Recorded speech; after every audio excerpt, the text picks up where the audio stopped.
Police প্রশাসন এবং সরকারকে বলবো, এই যে ব্যবসায়ী নিহত হলো এর দায় কি কেবল একটা দলকে আমরা দিব? সরকার এবং পুলিশকেও এর দায় নিতে হবে। এবং পুলিশ প্রশাসন আজকে যেন মনে হচ্ছে চাঁদাবাজদেরকে ভয় পেয়ে তারা কাজ করে। দখলদারদের বিরুদ্ধে তাদের কোনো অ্যাকশন আমরা দেখি না। পুলিশ প্রশাসনকে জনগণের পক্ষে দাঁড়াতে হবে, চাঁদাবাজদের বিরুদ্ধে দাঁড়াতে হবে। যদি তারা দলবাজ প্রশাসনের মতো আচরণ করে তাহলে মনে রাখবেন এই ফ্যাসিবাদের সময়ে যারা দলবাজ হয়েছিল তাদের পরিণতিও আর আপনাদের পরিণতি একই হবে। প্রিয় বাগেরহাটবাসী, আজকে যারা উপস্থিত রয়েছেন ছাত্র তরুণ, আজকে যারা মুরব্বীরা উপস্থিত হয়েছেন, আমাদের মা খালারা উপস্থিত হয়েছেন, আলেম সমাজ উপস্থিত হয়েছেন, আপনাদের সামনে আমরা এসেছি একটা প্রতিশ্রুতি নিয়ে। আমরা গণ অভ্যুত্থান করেছিলাম স্বৈরাচারী হাসিনার বিরুদ্ধে, আমরা গণ অভ্যুত্থান করেছিলাম এই মাফিয়া দুর্নীতিবাজ চাঁদাবাজির সিস্টেমের বিরুদ্ধে। এই চাঁদাবাজিকে আমরা এখনো বিতাড়িত করতে পারি নাই বিধায় আমরা আবারও রাজপথে নেমে এসেছি, আমরা আবারও আপনাদের কাছে এসেছি, আমরা আবারও আপনাদের দুয়ারে এসেছি। আপনারা আমাদের প্রতি আস্থা রাখুন, আমরা ঐক্যবদ্ধভাবে এই চাঁদাবাজ দুর্নীতি এবং মাফিয়া সিস্টেমকে আমরা পরিবর্তন করব। অবশ্যই শহীদদের প্রতি এইটা আমাদের কমিটমেন্ট। এবং জুলাই সনদ অবশ্যই বাস্তবায়ন হতে হবে, জুলাই ঘোষণাপত্র অবশ্যই বাস্তবায়ন হতে হবে। এবং এটা এই জুলাই আগস্ট মাসের মধ্যেই হতে হবে। ৩রা আগস্ট ঢাকায় দেখা হবে, শহীদ মিনারে মানুষের মুক্তির ইস্তিহার, চাঁদাবাজ মাফিয়া সিস্টেমের বিরুদ্ধে ইস্তিহার এবং জুলাই ঘোষণাপত্র আদায়ে আমরা ঐক্যবদ্ধ হচ্ছি। সংগ্রামী বন্ধুগণ, সেই বেলা 2টা থেকে যার বক্তব্য শোনার জন্য আপনারা অপেক্ষা করছেন, যার এক বক্তব্যে সারা বাংলাদেশের মানুষ রাজপথে নেমে এসেছিল, সেই এক দফার ঘোষক বা জাতীয় নাগরিক পার্টির আহ্বায়ক, এক দফার ঘোষক জননেতা নাহিদ ইসলাম এখন আপনাদের সামনে বক্তব্য রাখবেন। আসসালামু আলাইকুম। প্রিয় বাগেরহাটবাসী, আজকে এই বৃষ্টির মধ্যেও এত সময় অপেক্ষা করে আপনারা এসেছেন। জুলাই গণ অভ্যুত্থানের 1 বছর পূর্তিতে যে জুলাই পদযাত্রা চলমান রয়েছে, আজকে আমরা সেই পদযাত্রায় এসেছি বাগেরহাটে। আমরা জানি বাগেরহাটের ইতিহাস, বাগেরহাট কোনো আজকে কালকের কোনো শহর নয়, অন্তত 500 বছরের ইতিহাস রয়েছে এই বাগেরহাট শহরে। এই খলিফাতাবাদ শহরে, যেই শহর তৈরি করেছিল খান জাহান আলী, এই বাগেরহাট শুধু বাংলার বদ্বীপ নয়, পুরো বিশ্বের বুকে এক অনন্য নিদর্শন হিসেবে, এক অনন্য শহর হিসেবে প্রতিষ্ঠিত হয়েছিল। মসজিদের শহর, দিঘির শহর, খাল বিলের শহর হিসেবে বাগেরহাট প্রসিদ্ধ। কিন্তু দুঃখের বিষয়, আমরা যখন আসলাম, যেই রাস্তা দিয়ে আমরা এই মিছিল নিয়ে আসলাম, সেই রাস্তা দেখে কে বলবে এটা খান জাহান আলীর সেই খলিফাতাবাদ? এটা আমাদেরই শরম, আমাদেরই লজ্জার বিষয় যে এই বাগেরহাটকে আমরা, এই বাগেরহাটের ঐতিহ্যকে আমরা বিশ্বের বুকে সম্পূর্ণভাবে তুলে ধরতে পারিনি। এই বাগেরহাটের যেই নগর ব্যবস্থাপনা ছিল, এই বাগেরহাটের যেই পানি ব্যবস্থাপনা ছিল, পুরো পৃথিবীর অন্যান্য উন্নত দেশের যে পানি ব্যবস্থাপনা, নগর ব্যবস্থাপনার থেকেও উন্নত ব্যবস্থাপনা ছিল এই বাগেরহাটে। এবং সেটা আজকে নয়, 500 বছর আগের কথা আমরা বলছি। আপনারা জানেন খান জাহান আলীর কথা, তিনি ছিলেন ইসলাম প্রচারক, সমাজ সংস্কারক, তিনি ছিলেন অন্যতম নগর পরিকল্পনাবিদ। হিন্দু মুসলমান সবাই তার কাছে যেতেন, উপকৃত হতেন। জনকল্যাণ এবং উন্নয়ন, ধর্ম এবং মানবতা, প্রাণ প্রকৃতি এবং মানুষ, ইতিহাস এবং স্থাপনা সবকিছুর মিশ্রণ হয়েছে এই বাগেরহাটে। এবং এই বাগেরহাট প্রতিরোধের অন্যতম দুর্গ হিসেবে প্রতিষ্ঠিত হয়েছিল 1971 সালের মুক্তিযুদ্ধে এবং জুলাই গণ অভ্যুত্থানে। আমাদের সাথে রয়েছে এই সকল শহীদ পরিবারেরা যাদের সন্তান এই বাগের সাথের সন্তান ফ্যাসিবাদের হাত থেকে বাংলাদেশের মানুষকে মুক্তি দেবার জন্য জীবন দিয়েছিল, রক্ত দিয়েছিল। প্রিয় বাগেরহাটবাসী, আমরা সেই আত্মত্যাগ ভুলিনি, আমরা সেই জীবন দান ভুলিনি। আমরা তাই আজও বলছি, আমাদেরকে সেই ফ্যাসিস্ট গণহত্যাকারীদেরকে বিচারের আওতায় আনতে হবে। বিচার সংস্কার এবং নতুন সংবিধানের মাধ্যমে আমাদেরকে সামনের দিকে এগোতে হবে। আমরা কোনো দলের বিরোধিতা করি না, কোনো দলের বিপক্ষে বলি না। আমরা বলি পুরনো বন্দোবস্তের বিপক্ষে, আমরা বলি পুরনো রাজনৈতিক সংস্কৃতির বিপক্ষে। প্রিয় বন্ধুগণ, যারা পুরনো বন্দোবস্তকে টিকিয়ে রাখছে, পুরনো চাঁদাবাজির সংস্কৃতি, মাফিয়ার রাজনীতিকে টিকিয়ে রাখছে, আপনাদেরকে সবাইকে তার বিরুদ্ধে আবারও দাঁড় হতে হবে, আবারও কথা বলতে হবে, আবারও রাজপথে নামতে হবে। প্রিয় বাগেরহাটবাসী, আমরা বলেছি স্পষ্টভাবে, এই গণ অভ্যুত্থানের শক্তি, এই তরুণ প্রজন্ম কোন নির্বাচনী ভাগবাটোয়ারায় বিশ্বাস করে না। কোন নির্বাচনী ভাগবাটোয়ারায় তারা পুরনো বন্দোবস্তের সাথে আপোষ করবে না। আমরা বলেছি রাষ্ট্র সংস্কার এবং দেশ পুনর্গঠন করতে হবে। রাষ্ট্র সংস্কার এবং দেশ পুনর্গঠনের জন্য দরজা খোলা রয়েছে। আপনারা সেই দরজায় যদি এখনো প্রবেশ না করেন, এখনো যদি সংস্কারের পথে না আসেন, পুরনো বন্দোবস্তকে যদি সমর্থন করেন, চাঁদাবাজ মাফিয়া এবং দুর্নীতির রাজনীতিকে যদি টিকিয়ে রাখতে চান, জনগণ আপনাদের বিরুদ্ধে কিভাবে নামছে আপনারা কি দেখছেন? সেটা বিশ্ববিদ্যালয়গুলোতে ছাত্র সমাজ কিভাবে আবার রাজপথে নামছে চাঁদাবাজ দখলদারদের বিরুদ্ধে, আপনারা দেখে এখনই হুঁশিয়ার হন। এখনো সময় আছে। যারা মাফিয়া সিস্টেমকে টিকিয়ে রাখতে চায়, দুর্নীতিকে টিকিয়ে রাখতে চায়, জনগণ কোনোভাবেই তাদেরকে আর মেনে নেবে না। বাগেরহাটে কি চাঁদাবাজি কমেছে? দখলদারিত্ব কমেছে? আমাদের শহীদ ভাইয়েরাকে এই জন্য জীবন দিয়েছিল। এই সিস্টেমকে বদলাতে হবে, শুধু দল বদলাইলেই হবে না। আমরা এই সিস্টেমের বিরুদ্ধে কথা বলছি। এই মাফিয়া, এই দুর্নীতি, এই চাঁদাবাজির সিস্টেমকে বদলাইয়া নতুন সিস্টেম আনতে হবে, যেখানে মানুষ তার অধিকার পাবে, মানুষ তার মর্যাদা পাবে।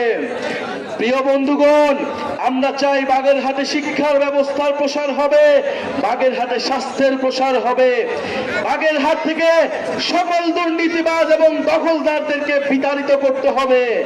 আপনারা আইনের আশ্রয় নিন, আইন ব্যবস্থাকে শক্তিশালী করুন।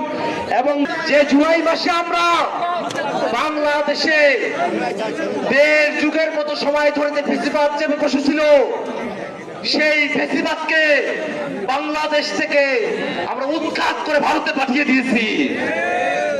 সেই জুলাই মাস যখন আমাদের সামনে উপস্থিত, 1 বছর সময়ও যায় নাই, আমরা দেখলাম জুলাইতে যে আকাঙ্ক্ষা নিয়ে, জুলাইতে যে চিন্তা নিয়ে, জুলাইতে যে আশা নিয়ে আমার ভাইয়েরা রাজপথে এসেছিল, জীবন দিয়েছিল, রাজবন্দী হয়েছিল, আমাদের সেই আশাগুলোকে দুমড়ে মুচড়ে ওরা ছারখার করে দিচ্ছে।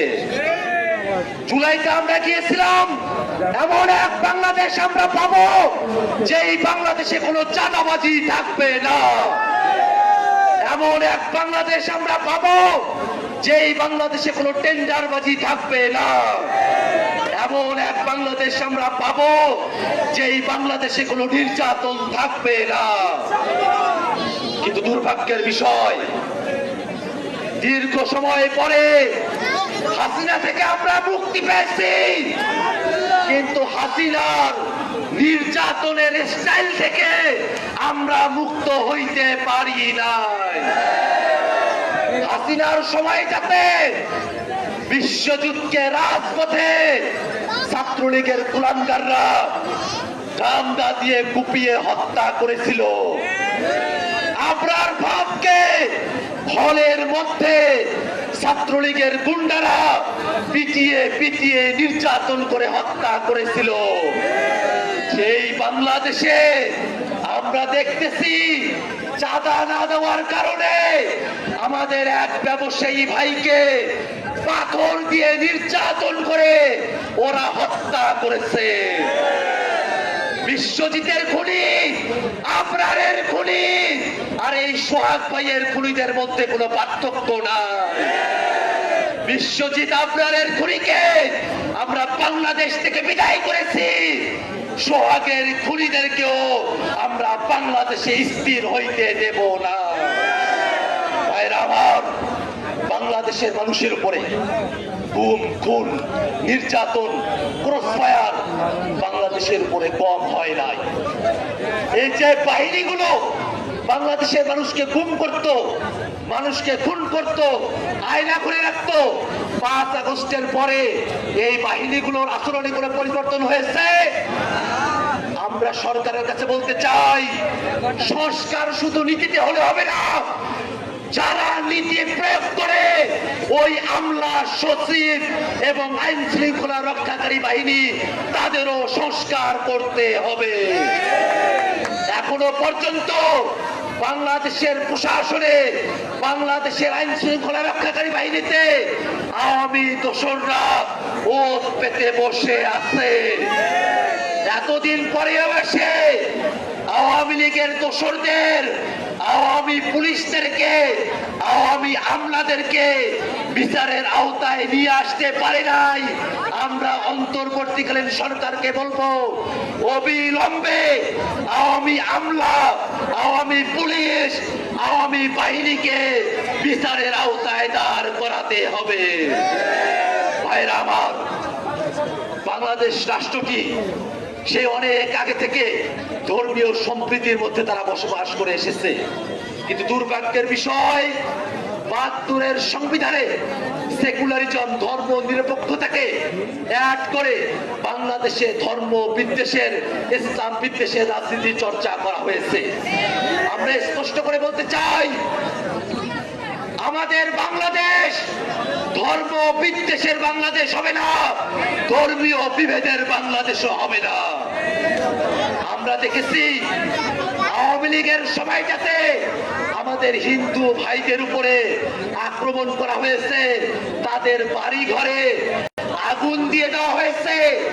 রাজনৈতিক স্বার্থের জন্য আওয়ামী লীগের পান্ডারা জমি দখল করার জন্য আওয়ামী লীগের সন্ত্রাসীরা হিন্দু কমিউনিটির উপরে আঘাত করে বাংলাদেশের মুসলমানদেরকে ভিলেন বানানোর চেষ্টা করেছে। এই বাংলাদেশে হিন্দু মুসলমান আমরা কোনো পার্থক্য করতে চাই না। এদেশের মুসলমানের যতটুকু অধিকার, এদেশের হিন্দু, বৌদ্ধ, খ্রিস্টান, সাঁওতাল, চাকমা, বারবা সকলের একই ধরনের অধিকার। ভাইরা আমার, বাংলাদেশ রাষ্ট্রটিতে যে জুলুম চেপে বসেছিল তার বিরুদ্ধে গত বছর যখন আন্দোলন হয়, সেই আন্দোলনের সময়টাতে আমরা স্লোগান দিয়েছিলাম, কোটা না মেধা, মেধা মেধা। আমরা মেধাবীদের বাংলাদেশ করতে চেয়েছি, কিন্তু যদি এখনো পর্যন্ত প্রশাসনে কোনো কাজ করতে গেলে আমাদেরকে ঘুষ দিয়ে কাজ করাতে হয়, তাহলে কি মেধাবীদের বাংলাদেশ করা সম্ভব হবে? যদি কোনো কাজ করাতে গেলে নেতার সুপারিশ লাগে, মানুষ নিজের মতো করে কাজ না করতে পারে, তাহলে কি মেধাবীদের বাংলাদেশ হবে? অতএব মেধাবীদের বাংলাদেশ করতে হলে এই বাংলাদেশে সকল মানুষের মানবিক মর্যাদা প্রতিষ্ঠিত করতে হবে। ভাইরা আমার, এই বাংলাদেশের মানুষেরা আমাদের অনেক দায়িত্ব এবং কর্তব্যের জায়গা রয়েছে। এই আওয়ামী লীগ বিদেশে বসে বাংলাদেশের বিরুদ্ধে তারা উস্কানি দেয়, বাংলাদেশের ফেসিবাদ বিরোধী পক্ষগুলোকে একটার বিরুদ্ধে আর একটাকে তারা লেলিয়ে দেবার চেষ্টা করে। আমরা স্পষ্ট করে বলতে চাই, বাংলাদেশে গণতান্ত্রিক রাজনীতিতে আমাদের মধ্যে প্রতিযোগিতা থাকবে। ফেসিবাদ বিরোধী দলগুলো নিজেদের মধ্যে পলিসি নির্ভর রাজনীতি করবে, ফেসিবাদ বিরোধী দলগুলো সকলে মিলে বাংলাদেশে নীতি নির্ধারণ করবে, সংস্কারের কাজ করবে। ওই আওয়ামী লীগ যদি বাংলাদেশে ফেরার চেষ্টা করে, বাংলাদেশ বাংলাদেশের দলমত নির্বিশেষে সকল ফ্যাসিবাদ বিরোধী শক্তি রাজপথে নেমে এসে আওয়ামী লীগের ফিরে আসার স্বপ্নকে ধূলিসাৎ করে দেবে ইনশাআল্লাহ। ভাইরা আমার, এই বাংলাদেশে আমরা নতুন সিস্টেম দাঁড় করাতে চেয়েছি, নতুন রাজনীতি নির্মাণ করতে চেয়েছি, যে নতুন রাজনীতিতে বেশি শক্তি থাকবে না, সন্ত্রাস থাকবে না, চাঁদাবাজি থাকবে না, থাকবে নৈতিকতার চর্চা, ইনসাফের কথা, মানবিক মর্যাদার কথা, বাংলাদেশের মানুষের অধিকার বাস্তবায়নের কথা। এই রাজনীতিকে বাংলাদেশে আমরা ছড়িয়ে দিতে চাই। আর বাগেরহাটের মানুষেরা, আপনাদের কাছে আমরা ওয়াদা চাই, নতুন বাংলাদেশের রাজনীতি আপনারা বাগেরহাটের ঘরে ঘরে পৌঁছে দিবেন। ভাইরা আমার, আজকের এই সমাবেশে উপস্থিত জনতা, আলেম সমাজ থেকে শুরু করে নিয়ে আমাদের মা বোনেরা যারা উপস্থিত হয়েছেন, তাদের সকলকে আবারও সালাম জানিয়ে আমি আমার বক্তব্য এখানে শেষ করছি। ইনকিলাব জিন্দাবাদ।